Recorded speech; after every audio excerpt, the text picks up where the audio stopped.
ಸತ್ತಾಗ ಗಂಡು ಮಕ್ಕಳು ಬರಲಿಲ್ಲ. ಚಟ್ಟ ಹೊತ್ತು ಶಾಸ್ತ್ರ ಮುರಿದ ಹೆಣ್ಣು ಮಕ್ಕಳು. ಕೊನೆಗಾಲದಲ್ಲಿ ತನ್ನ ಚಟ್ಟಕ್ಕೆ ಹೆಗಲು ನೀಡಲು ಗಂಡು ಮಗು ಬೇಕು ಎಂದು ಹಾತೊರೆಯುವ ಪೋಷಕರಿಗೇನೂ ಕಡಿಮೆ ಇಲ್ಲ. ಹಾಗೆಯೇ ಗಂಡು ಮಗನನ್ನು ಹೆಡೆಯಲಿಲ್ಲ ಎಂದು ಪತ್ನಿಯನ್ನು ಹಿಂಸಿಸುವ ಗಂಡಸರಿಗೂ ಯಾವುದೇ ಕಡಿಮೆ ಇಲ್ಲ. ಹೆಣ್ಣು ಮಗುವನ್ನು ದೂಷಿಸಿ ಕನಿಷ್ಠವಾಗಿ ನೋಡುವವರು ಈಗಲೂ ನಮ್ಮ ಸಮಾಜದಲ್ಲಿ ಕಾಣಸಿಗುತ್ತಾರೆ.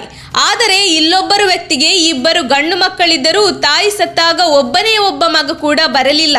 ಕೊನೆಗೆ ಏನು ನಡೆಯಿತು ಎಂಬುದನ್ನು ನೋಡೋಣ. ಪುರಿಯ ಮಂಗಳಘಾಟ್ನ ಜಾತಿ ನಾಯಕ್ ಭಾನುವಾರ ಸಾವನ್ನಪ್ಪಿದರು. ಇವರಿಗೆ ಇಬ್ಬರು ಗಂಡು ಮಕ್ಕಳು ಮತ್ತು 4 ಹೆಣ್ಣು ಮಕ್ಕಳಿದ್ದರು. 4 ಹೆಣ್ಣು ಮಕ್ಕಳು ಮದುವೆಯಾಗಿದ್ದು, ಗಂಡು ಮಕ್ಕಳು ಕೂಡ ಮದುವೆಯಾಗಿ ಬೇರೆಯಾಗಿ ಜೀವನ ನಡೆಸುತ್ತಿದ್ದರು. ಏಕಾಂಗಿಯಾಗಿ ಜೀವನ ನಡೆಸುತ್ತಿದ್ದ ಜಾತಿ ನಾಯಕ್ ಭಾನುವಾರ ಸಾವನ್ನಪ್ಪಿದ್ದಾರೆ. ಈ ವೇಳೆ ತಾಯಿ ಸತ್ತಿರುವ ವಿಚಾರವನ್ನು ನೆರೆಹೊರೆಯವರು ಆಕೆಯ 6 ಮಕ್ಕಳಿಗೆ ತಿಳಿಸಿದ್ದಾರೆ. ಈ ವೇಳೆ ಆಕೆಯ 2 ಗಂಡು ಮಕ್ಕಳು ತಾವು ತಾಯಿಯ ಅಂತ್ಯಕ್ರಿಯೆಗೆ ಬರುವುದಿಲ್ಲ ಎಂದು ಸ್ಪಷ್ಟಪಡಿಸಿದ್ದಾರೆ. ಗಂಡು ಮಕ್ಕಳು ತಾಯಿಯ ಅಂತ್ಯ ಸಂಸ್ಕಾರಕ್ಕೆ ನಿರಾಕರಿಸಿದ ಹಿನ್ನೆಲೆ ಆಕೆಯ 4 ಹೆಣ್ಣು ಮಕ್ಕಳೇ ಆಕೆಯ ಅಂತ್ಯ ಸಂಸ್ಕಾರ ನಡೆಸಿದ್ದಾರೆ.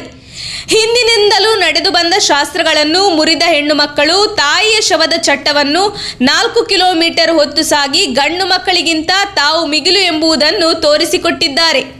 ಮನೆಯಿಂದ ಹೊರಗೆ ತಾಯಿಯ ಶವವನ್ನು ಹೊತ್ತೊಯ್ದ ಹೆಣ್ಣು ಮಕ್ಕಳು ನೆರೆಹೊರೆಯವರ ಸಹಾಯದಿಂದ ಚಟ್ಟ ಕಟ್ಟಿದ್ದಾರೆ.